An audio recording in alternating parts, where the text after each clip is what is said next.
Aš esu matęs daug vaikiškų spektaklių, bet broliai Liūtaširdžiai yra vienas mėgstamiausių mano spektaklių.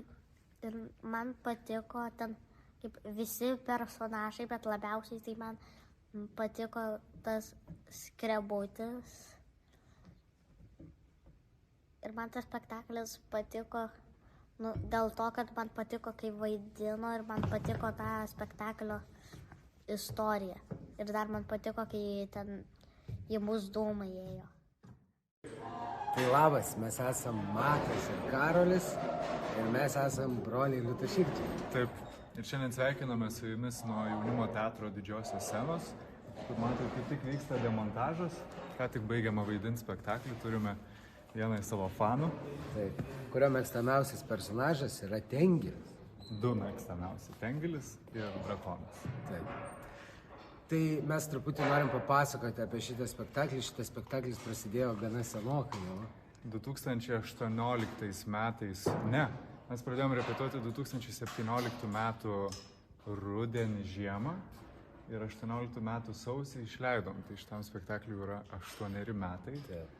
Jo gimtadienis šį mėnesį. Ai, tai va, gal čia švenčiam ir gimtadienį to pačiu. Ir iš tikrųjų mes kažkaip galvojom su Matu, ką papasakot.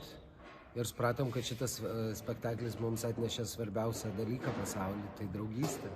Taip. Ir per šitą spektaklį mes iš tikrųjų vienas kitą vadinam broliai, iki dabar esam labai geri draugai ir kažkaip leidžiam tą savo gyvenimą kartu. Keliavom pradžioje į Nangielą, o dabar atkeliavom į normalų pasaulį. Normalų pasaulį. Jo, nes mes prieš tai nebuvom pažįstami su Karoliu. Ir čia buvo mūsų pažinties spektaklis, po kurio sekė ir antras, ir trečias, ir ten 10 jau, man atrodo, buvom suskaičiavę. Tai apie tai kažkaip daugiausia ir norim kalbėti, vaidindami šitą spektaklį ir kviesdami žiūrovus į jį, nes atrodo, kad tai yra didžiausia vertybė ir pačios autorės, ką jinai išrašė apie Karlo ir Jonatano brolybę ir draugystę, kuri veda juos į pačius didžiausius gyvenimo kraštutinumus, bet jie laikosi kartu. Tai mes su Karoliu, man atrodo, labai daug išmokom iš Jonatano ir Karlo. Taip, man atrodo, kad ir toliau mes mokomės iš jų ir va šiandien, kai vaidinam spektaklį, aš kažkaip vis prisimenu, kaip tai brangu yra ir primena tokias vertybės. Jis tokias paprastas atrodo, bet kartu ir tokias amžinas, kur atrodo, kad čia ir stovi pasaulis ir čia yra kažkokia esmė. Tai šita medžiaga ir padėjo kažkaip atidaryti. Mes turėjom būti labai jautrus, kad ją suvaidintume ir sukurtume šitą spektaklį. Ir tas jautrumas mes pamatėm visokius vienas kitą ir kažkaip tas jautrumas. Ir per daug etapų spėjom pereiti. Ir daug pasaulyje etapų keitėsi iš tikrųjų. Ir politinių įvykių, ir socialinių įvykių. Tai irgi įdomu stebėti, kaip kai kurios temos kinta jų rezonavimas. Jo, prieš kokių pusę metų buvo tie ukrainiečių vaikai žiūrėti spektaklio ir jis dar gauna dar kitą foną kažkokį. Tai, klasika yra klasika, labai gera medžiaga. Apskritai aš manau, kad vaikų literatūra yra nuostabi tuo, kad net ir suaugusiems žmonėm jinai, ką ir tu, Karoli, paminėjai, kad jinai primena tos paprastus dalykus, kurie suaugusio žmogaus gyvenime kartais apsivelia tais kasdieniais rūpesčiais, kažkokiais ten.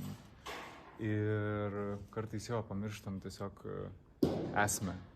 Draugystę, kitą žmogų šalia, pagarbą jam ir panašius dalykus. Taip. Tai va, tai kviečiam. Spektaklį, lauksim spektaklį ir draugaukit vieni su kitais ir mylėkit vieni kitus. Ką dar mūsų jaunasis žiūrovas norėtų pridurti? Mano mėgstamiausias spektaklis buvo Broliai Liūtaširdžiai. Ir aš įėjau į 2 kartus, eisiu ir 3, o paskui galiu, jeigu sugalvosiu, gal ir 4, o jeigu dar, tai 5 darysiu. O jeigu dar sugalvosiu, tai 6. Bet ir dar man patiko todėl, kad ten buvo Tengilis ir Drakonas su tuo efektu.